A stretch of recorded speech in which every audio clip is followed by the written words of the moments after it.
আসসালামু আলাইকুম ইমরান। আমি ট্রেড উইথ তানভীরের পক্ষ থেকে আমি তানভীর আপনাদের সবাইকে আমার নতুন ভিডিওতে স্বাগত জানাচ্ছি। আজকে আমি আপনাদেরকে 11ই আগস্টের মার্কেটটা কেমন গেল সেই নিয়ে কিছু আলোচনা করব এবং কিছু গুরুত্বপূর্ণ বিষয় নিয়ে আলোচনা করব। সো আশা করি আমার নতুন ভিডিওটি আপনাদের সবাই ভালো লাগবে এবং আপনাদের সামান্যতম উপকারে আসলে আমার ভিডিওতে লাইক কমেন্ট করবেন এবং সাবস্ক্রাইব করবেন আমার চ্যানেলটি। তাহলে চলুন চলে যায় আজকের ভিডিওতে।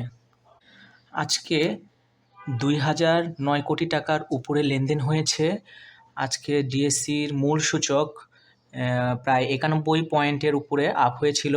ডিএসসির সরিয়া সূচক 10 পয়েন্টের বেশি আপ হয়েছিল এবং ডিএসসি 30 সূচক 51 পয়েন্টের কিছু বেশি আপ হয়েছে।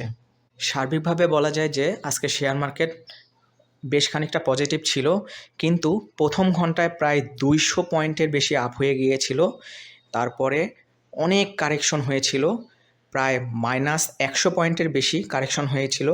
আবার সেই মার্কেটটি পজিটিভ হিসেবে শেষ করেছে। শেষ পর্যন্ত যে পজিটিভ দিয়ে শেষ করতে পারছে মার্কেটটা, সেটা মার্কেটের জন্য খুবই একটা পজিটিভ দিক। কিন্তু এই যে বিশাল কারেকশন দিয়েছে, -100 পয়েন্টের বেশি কারেকশন হয়েছিল মাঝখানে, সেটিও একটি নেগেটিভ দিক। এটা দিয়ে মার্কেট বোঝাতে চাচ্ছে যে মার্কেট এখন কারেকশন মোডে যেতে পারে, কিন্তু এই কারেকশনটা বেশি দিনের জন্য হবে না, হয়তো সামান্য কয়েকদিনের জন্য কারেকশন হবে, আবার মার্কেটটি বুল রানে ফিরে যাবে। এই কারেকশনটি অবশ্যই মার্কেটের জন্য ভালো হবে, কারণ একটি মার্কেট যদি কারেকশন নিয়ে আবার বুল মার্কেটে ফিরে যায়, তাহলে সেই বুল মার্কেটটা অনেকটাই টেকসই হয়। এখানে নিচের দিকে আসলে দেখা যাচ্ছে যে আজকেও বেশ কয়েকটি কোম্পানির শেয়ার হল্টেড হয়েছিল, যা মার্কেটের জন্য অনেকটাই ভালো একটা দিক। আজকে গেইনারের দিক থেকে টেক্সটাইল, ব্যাংক এই সেক্টরগুলো ভালো করেছে এবং ভলিউমের দিক থেকে bank, pharmaceutical company, telecommunication company এই গ্রুপগুলো খুব ভালো করেছে। সো আশা করা যাচ্ছে মার্কেট ভালো একটা পজিশনে যাবে। সামান্য কারেকশন হলেও হতে পারে, সেই কারেকশনের পরে মার্কেটটা আবার ভালো পজিশনে যেতে পারে।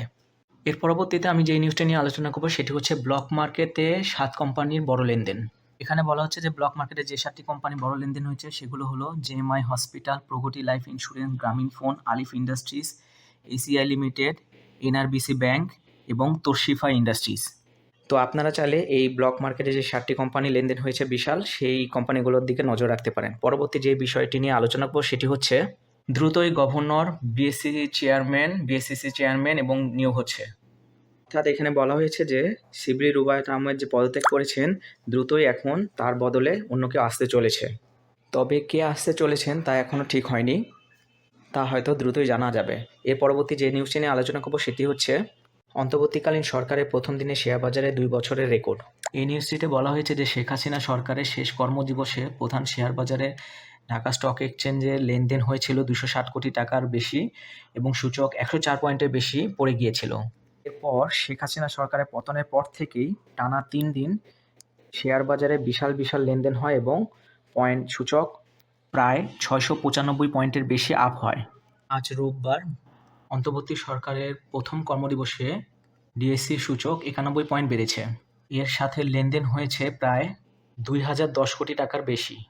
সেই দিক থেকে অন্তর্বর্তী সরকারের প্রথম দিনে শেয়ার বাজারের এই রেকর্ডটা গড়া হয়েছে। এখানে বলা হয়েছিল যে 2022 সালের 7 সেপ্টেম্বর ডিএসসিতে লেনদেন হয়েছিল 2296 কোটি টাকা। সেই হিসেবে গত 2 বছর পর আজকে রবিবারে শেয়ার মার্কেটের লেনদেন 2000 কোটি টাকার কোঠা পার হয়। পরবর্তীতে আমি যে নিউজটি নিয়ে আলোচনা করবো সেটি হচ্ছে রোববারে দর বৃদ্ধির শীর্ষ 10 শেয়ার। আজকে সর্বোচ্চ দর বেড়েছে এবি ব্যাংক ফার্স্ট মিউচুয়াল ফান্ডের। এরপর দ্বিতীয় স্থানে রয়েছে এবি ব্যাংকের শেয়ার। তৃতীয় স্থানে রয়েছে এসিআই লিমিটেড।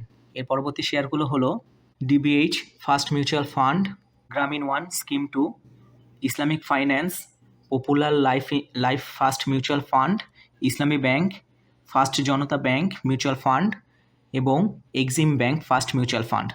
তো আজকে দেখা যাচ্ছে যে দর বৃদ্ধির শীর্ষের শেয়ারগুলোর অধিকাংশই হচ্ছে মিউচুয়াল ফান্ডের শেয়ার। তো আপনারা চাইলে মিউচুয়াল ফান্ডে ইনভেস্ট করে রাখতে পারেন বা এর দিকে নজর রাখতে পারেন।